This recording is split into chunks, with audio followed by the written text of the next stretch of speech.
welcome back to my YouTube channel. Oke, thank you udah klik video ini. Jangan lupa like, comment, dan subscribe. Guys, di video kali ini aku bakalan bikinin kalian video sesuai dengan komentar kalian.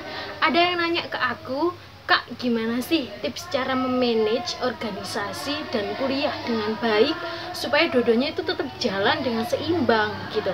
Dan aku di sini juga bakalan kasih bonus buat kalian cara untuk memilih organisasi, terus cara agar kita nggak bentrok antara organisasi satu dengan organisasi yang lain gitu. Dan apa sih pentingnya organisasi buat kita para mahasiswa sebagai bekal kita nantinya kalau sudah lulus.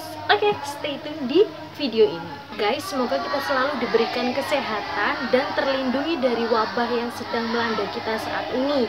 Semoga wabahnya cepat selesai dan semoga kita selalu dalam lindungannya. Amin. Oke guys, tanpa berlama-lama, hari ini aku nggak bakalan sendirian. Hari ini aku bakalan ditemenin sama bintang tamu yang super oke banget dari Universitas Trunojoyo Madura. Dia bakalan cerita tentang pengalaman organisasinya guys. Oke, langsung aja kita ke orangnya. Halo guys, welcome to channel Nelvi Dikaya. Temukan berbagai tutorial, ide pembelajaran PAUD, info kepautan, dan personal experience. Jangan lupa subscribe ya, karena subscribe itu gratis. Happy watching.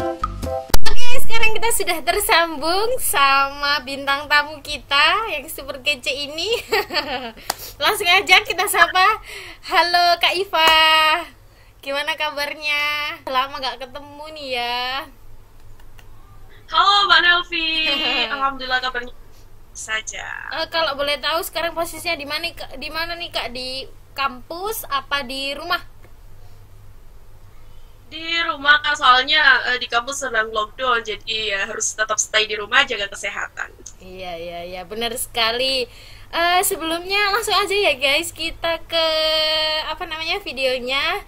Kak Iva boleh langsung perkenalkan diri dulu Kak. Maksudnya kayak namanya siapa, asalnya dari mana, dari prodi apa gitu Kak. Coba. Oke, baik Kak. Perkenalkan, nama saya Iva Zuria. Saya dari Prodi Pendidikan IPA Angkatan 2018. Asal saya dari Gresik. Terus kemudian apa ya? Akun IG saya. Oh iya IG. Neng IPA. Neng IPA. Nanti bisa langsung klik di kolom deskripsi ya guys. Kalau misalnya kalian mau tanya-tanya. Oh iya guys, sebenarnya Kak Iva ini adalah adik tingkat aku ya, tapi di sini aku mau panggilnya Kak aja biar agak keren gitu. Nah, untuk Kak Iva ini guys, sebenarnya dia itu bukan cuma mahasiswa organisatoris loh ya. Dia itu banyak sekali prestasinya di kampus maupun di luar kampus. Nanti kita bakalan tanya-tanya juga ke Kak Iva. Nah, guys, sekarang kita mau langsung aja ke materinya. Sebelum kalian lihat materinya, jangan lupa like, comment, dan subscribe ya. Dan jangan lupa follow IG-nya Kak Iva juga. Oke, hari ini kita akan membahas tentang organisasi nih Kak. Organisasi sama kuliah. Nah, organisasi sama kuliah ini kan kedua hal yang sangat penting kalau menurut saya ya. Dan menurut Kak Iva sendiri, pentingnya organisasi itu apa sih Kak? Coba dikasih tahu ke adik-adik maba. Oke, baik. Di sini berbicara tentang organisasi. Ya. Mahasiswa tentunya tidak jauh dari yang namanya kata organisasi. Ya. Organisasi menurut saya pribadi itu sangatlah penting bagi kita. Pokoknya intinya, saya sebagai mahasiswa sendiri itu sudah merasakan seberapa pentingnya tentang organisasi. Jadi menurut saya organisasi itu ya memang sangat penting banget. Kalau boleh tahu Kak, kira-kira Kakak di kampus itu udah ikut organisasi berapa ya? Di kampus maupun di luar kampus deh. Oke. Untuk di kampus sendiri, saya sudah berpengalaman di 5 organisasi, alhamdulillah. Wow, banyak sekali. Apa aja Kak? Coba disebutin, ini nggak promosi ya guys, cuma share pengalaman aja. Boleh disebutin Kak organisasinya? Oke, dari maba saya sudah berada di organisasi Himapipa, kemudian Badan Eksekutif Mahasiswa, BEM FIP, kemudian di anggota UKM Musik Bising sendiri, terus ada juga di pengurus luar, kebetulan di desa saya, dan selanjutnya adalah di Musaila Asrama Mahasiswa UTM. Wah, banyak sekali organisasinya. Kita mikir aja kalau misalnya satu organisasi dibandingkan dengan satu kuliah itu aja kayak apa ya? Kayak sibuk banget, apalagi seperti Kak Iva yang 5 organisasi dibanding dengan satu kuliah, guys. Pasti gimana ya cara manage waktunya itu ya. Terus Kak, dari 5 organisasi itu kira-kira pernah nggak bentrok antara satu organisasi dengan organisasi yang lain gitu? Pasti kan pernah, Kak. Pernah nggak kesamaan kayak gitu, Kak? Itu yang sering saya hadapi.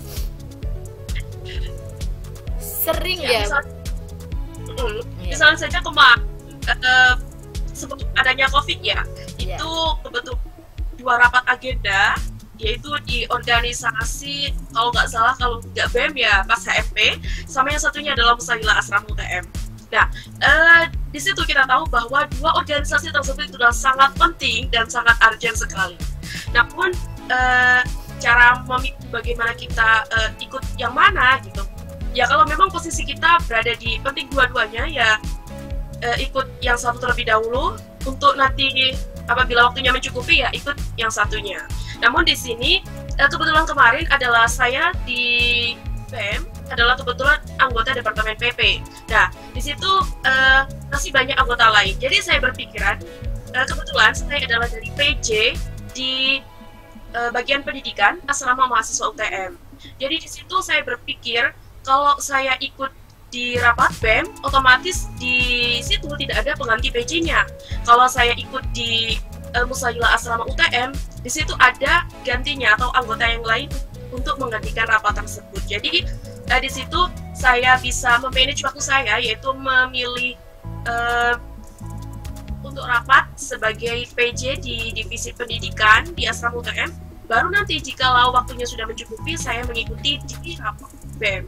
Karena memang untuk hasilnya nanti kan bisa disaling share antar anggota sendiri gitu. Oh, jadi gitu ya, guys. Jadi kita di itu misalnya organisasi kita banyak, berarti kita tuh harus memilih sekiranya bisa memanage gitu loh. Mana kira-kira posisi kita yang tidak bisa tergantikan, yang sangat urgent lah, sekiranya sangat urgent. Misalnya di organisasi yang satu kita tuh hanya anggota, organisasi yang satunya kita berperan untuk memegang acara gitu. Berarti kan kita harus mendahulukan organisasi yang ini, yang kepentingan kita itu benar-benar sudah urgent gitu loh, nggak bisa digantikan lagi gitu. Dan apabila di sini kita udah selesai, kita bisa berpindah ke sini gitu. Meskipun kita jadi anggota, jadi kita tetap harus ada tanggung jawab gitu ya, Kak Iva ya. Ya, benar sekali. Iya, kayak gitu guys. Jadi kan banyak sekali ya organisasinya tadi, Kak Iva. Terus kira-kira Kak Iva pernah merasakan output gak? Apa misalnya setelah ikut organisasi seperti itu, apa yang Kak Iva rasakan di dalam kehidupan Kak Iva sehari-hari, ataupun pengaruh gak ke kuliahnya? Misalnya jadi anak yang pemberani atau yang seperti apa, Kak Iva, kira-kira outputnya mengikuti semua organisasi tadi, Kak Iva? Ya, memang benar sekali, banyak sekali manfaat yang kita dapat ketika kita bergabung di suatu organisasi. Di samping kita dapat memanage waktu, kita juga bisa mengembangkan kemampuan public speaking kita. Karena kita sebagai mahasiswa itu tidak hanya tidur, kemudian berangkat kuliah, kemudian pulang tidur, itu bisa dibilang adalah mahasiswa kupu-kupu. Nah, memang di sini saya bukan terlalu organisatoris banget, tapi nggak tahu kadang ini mengapa memilih kita sama sebelah. Dari sebuah organisasi tersebut, saya sendiri itu intinya dalam suatu kelas kemampuan berbicara itu bisa dibilang lebih berpengalaman gitu. Jadi kalau semisal kita mengutarakan pendapat diskusi apa itu setidaknya kita itu ngomong. Bahkan terkadang ada mahasiswa sendiri itu yang dalam diskusi kecil saja dia tidak jadi ngomong, apalagi di tempat umum. Jika kita mengikuti sebuah organisasi, kita itu misal kita mengikuti organisasi kampus, kita tahu dunia kampus itu bagaimana, kemudian ruang lingkup di kampus itu bagaimana, terus kemudian apalagi ya, intinya banyak sekali yang saya dapatkan sendiri.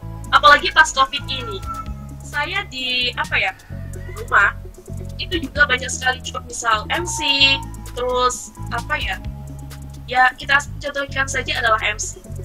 Kalau MC tidak ada latihan, terutama di organisasi, itu saya yakin bakalan tidak berhenti atau mungkin tidak mungkin.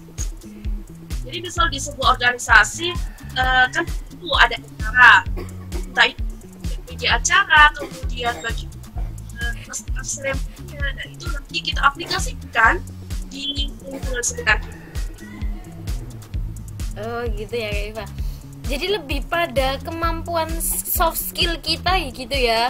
Kita jadi orang yang pemberani untuk berbicara, berani untuk mengungkapkan argumentasi, berani maju ke depan gitu.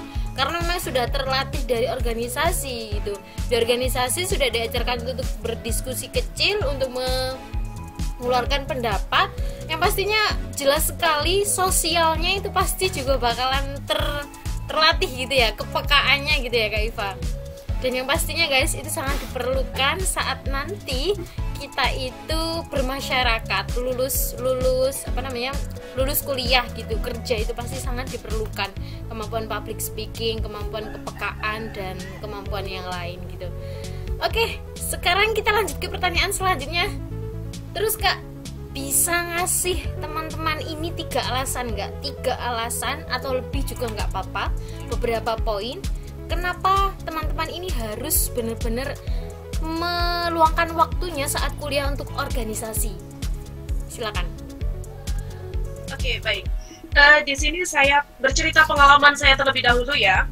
Di sini bukan sok jadi organisatoris, tapi memang dari dulu, dari tingkat SMP MTS itu saya sudah mengikuti beberapa organisasi, yaitu di OSIS, nah itu di SMA juga. Jadi saya pas maba itu kalau misal saya nggak ikut organisasi, saya itu seperti kayak nggak ada kerjaan gitu. Nah, alasan untuk mengikuti sebuah organisasi di situ yang pertama, kita itu dilatih untuk disiplin, entah itu disiplin waktu, kemudian dan lain-lain lah pokoknya. Kemudian selain itu juga kita dilatih untuk keberanian. Seperti yang saya bilang tadi, yaitu antara lain public speaking, kemudian intinya tentang masalah public speaking lah. Nah, selanjutnya yaitu untuk mengembangkan kemampuan, entah itu kemampuan yang unik, kemampuan yang baru. Karena di organisasi sendiri itu kita akan memperluas banyak orang sih ya, karena memang di organisasi itu tidak hanya satu prodi saja. Nah, misal di dunia kampus itu di situ banyak sekali dari beberapa fakultas. Kita bisa sharing, kita bisa, kalau bisa dibilang sih, mencuri ilmunya mereka. Nah, dari situ kita dapat pengetahuan baru. Jadi organisasi itu saya kira ya memang harus ada pada diri kita, biar kita itu tidak hanya kuliah, pulang, kuliah lagi, pulang lagi, dan seterusnya. Nah, itu merupakan beberapa alasan harus mengikuti sebuah organisasi. Nah, berbicara tentang mencuri ilmu tadi tuh Kak, sebenarnya mungkin saya juga pernah gitu ya Kak, nggak hanya mencuri ilmunya teman, tapi juga mencuri ilmunya dosen. Dengan cara organisasi kita juga bisa deket-deket sama dosen. Maksudnya itu deket-deket dengan artian itu kita bisa sharing dengan beliau. Apa yang kita sharingkan saat kita kuliah itu apa yang kita sharingkan, yang ingin kita sharingkan bukan saat kuliah gitu, bisa kita sharingkan saat waktu kita ikut organisasi, karena memang saat itu kita bisa komunikasi dengan dosen gitu loh. Ya bener ya Kak, kayak gitu ya. Ya benar sekali. Oke, guys, pasti juga ada yang penasaran ya. Tadi kan kita udah ngomongin tentang organisasi antar organisasi yang lain. Terus sekarang aku mau tanya nih ke Kak Iva, kira-kira apakah selama Kak Iva ikut organisasi itu gangguin kuliahnya Kak Iva nggak? Kalau saya pribadi enggak sama sekali. Ya, karena memang kan ketika kita sudah terjun ke dunia organisasi, kita pasti tahu manajemen waktunya. Misal pada kuliah ya kuliah, karena itu memang kewajiban kita. Setelah nanti kuliah bisa langsung ke organisasi, mengurusi organisasi dan lain sebagainya, biar kita tidak rebahan saja. Wah, bener sekali Kak Iva ini. Soalnya memang guys, jadi selama kalian jadi mahasiswa, kalian harus bener-bener mampu untuk mengembangkan diri kalian, yaitu lewat organisasi tadi. Jadi nggak hanya akademik kita di kuliah yang bagus, tapi kita juga memiliki kemampuan untuk berorganisasi yang bagus guys. Jadi karena itu sangat penting untuk bekal kita bekerja nanti, bekal kita bermasyarakat nanti, dan bekal kita berkeluarga nanti ya. Terus Kak, kira-kira bisa ngasih tips nggak buat teman-teman semua di sini? Apa namanya? Tips untuk memanage antara kuliah dan organisasi. Dan kira-kira biasanya kapan sih Kak waktunya kegiatan organisasi itu, dan kapan waktunya kuliah? Kayak mayoritas organisasi itu dilakukan pada hari apa aja, dilakukan pada jam berapa aja sih Kak? Ya, jadi gini, kita kalau sudah misal nih kita adalah maba di sini harus benar-benar kira-kira organisasi apa yang harus saya ikuti, dan harus memikirkan juga kira-kira kita memilih organisasi itu outputnya itu bagaimana nantinya gitu. Atau harapan kalian. Nah, untuk memanage waktu antara kuliah dan juga organisasi, kalau menurut saya pribadi itu ya memang kuliah adalah kewajiban kita, jadi tugas, kemudian belajar di bangku perkuliahan, yaitu memang tidak bisa diganggu gugat kalau menurut saya, karena itu adalah kewajiban kita. Jadi waktunya kuliah ya kuliah, waktunya organisasi dan organisasi. Karena kita tahu bahwa kita anggap saja organisasi itu adalah keluarga kita di kampus. Jadi misal dalam sebuah organisasi itu kan pasti dari beberapa fakultas nih. Nanti kita dapat teman baru, misal saya dari Fakultas Ilmu Pendidikan, saya mempunyai teman dari Fakultas Teknik. Nah, di situ saya bisa sharing dengan mereka, atau mungkin nanti bisa saja curhat dengan mereka. Keluh kesah tentang perkuliahan bisa disalurkan di sebuah organisasi, karena memang sebuah organisasi bagi saya adalah keluarga di kampus.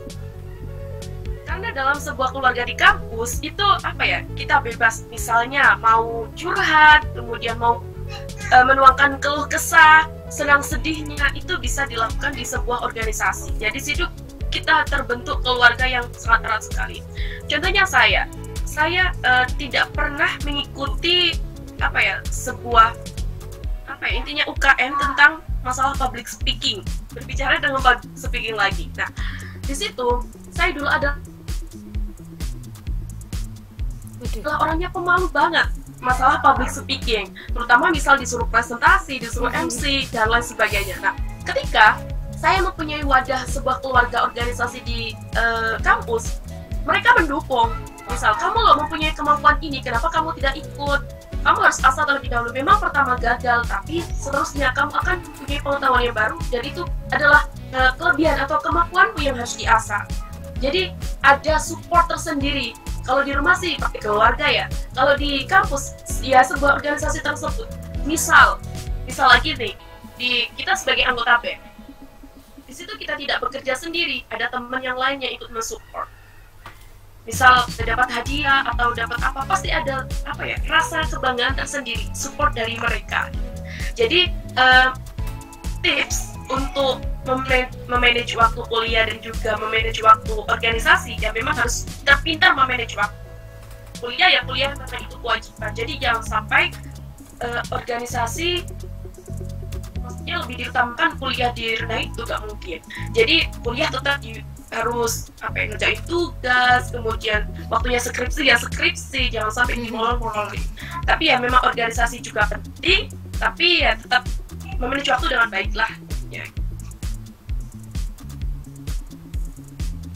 Oke, bagus sekali cara manage waktunya. Intinya itu antara organisasi sama kuliah sebenarnya itu sudah diatur ya, antara waktu di organisasi dan waktu di kuliah. Cuma kadang-kadang kan saat kita mengerjakan tugas dan saat kita organisasi itu kayak agak bertabrakan gitu ya Kak. Dan kan memang kalau waktunya kuliah bertatap muka dengan dosen gitu kan, itu pastinya beda banget, beda waktu sama kita melakukan organisasi.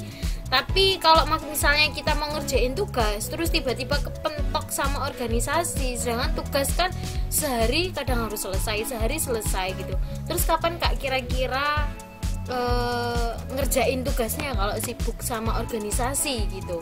Apakah Kakak pernah mengorbankan waktu belajar Kakak untuk ikut organisasi? Ya, ya benar sekali.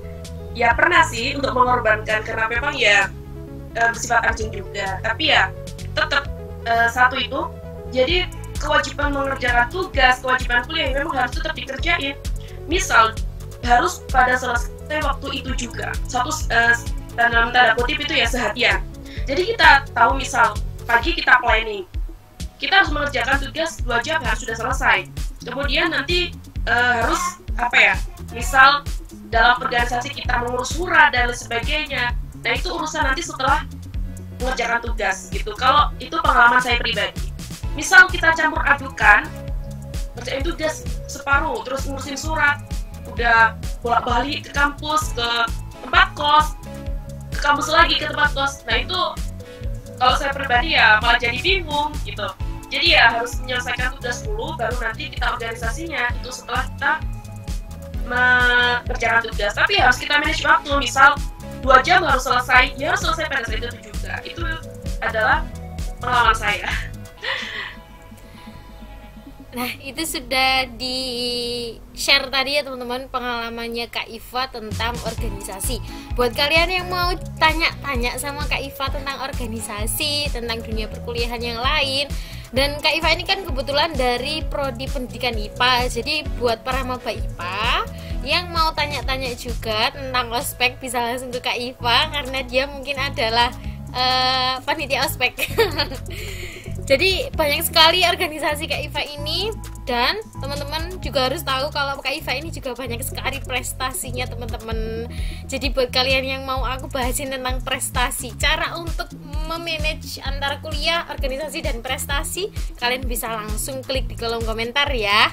Oke, Kak Iva mungkin ada yang disampaikan ke para maba atau teman-teman mahasiswa yang lain di masa pandemi ini, atau tentang organisasi, atau tentang perkuliahan, atau tentang yang lain, silahkan bisa disampaikan Kak Iva. Ya, mungkin kalau kita menghadapi pandemi seperti ini ya, pesan saya ya tetap jaga kesehatan, terutama jaga kesehatan, karena memang sehat itu penting. Kalau kita nggak sehat, kita nggak bakalan bahagia.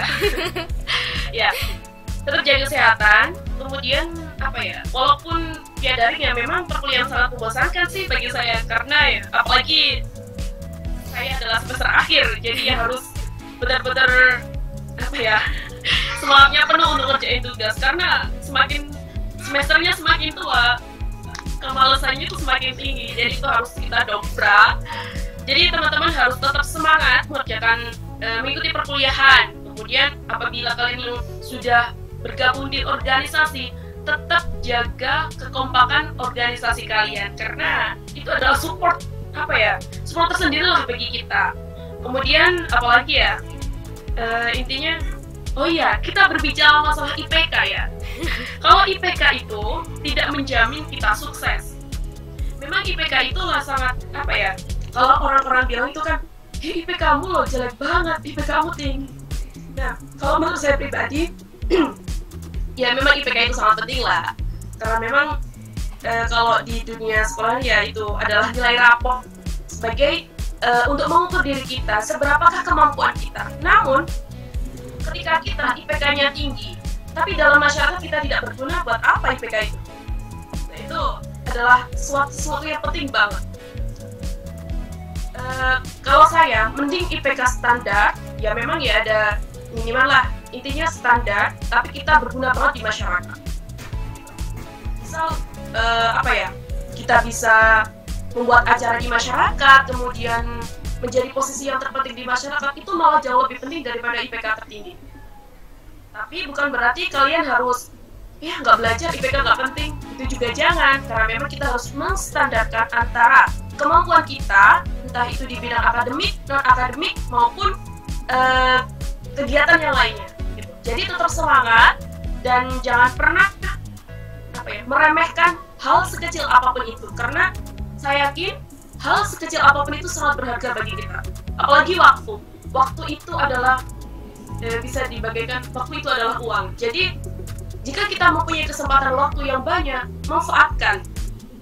Bukan berarti di sini saya menggurui kalian, tapi saya juga di sini sama-sama belajar. Bahkan saya terkadang itu waktu sudah diberi kesempatan waktu banyak tapi tidak saya fungsikan, itu ya memang namanya juga manusia ya.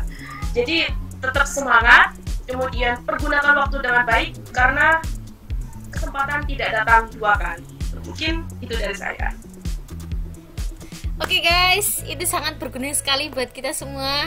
Dan aku rasa semua apa yang dikatakan sama Kak Iva ini bener adanya, karena memang saya kan sudah memiliki pengalaman jadi mahasiswa juga. Dan memang bener gitu loh, apa yang disampaikan tuh bener sekali, sesuai sama kondisi saya sendiri.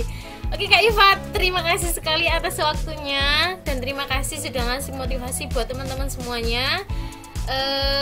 Jaga kesehatan.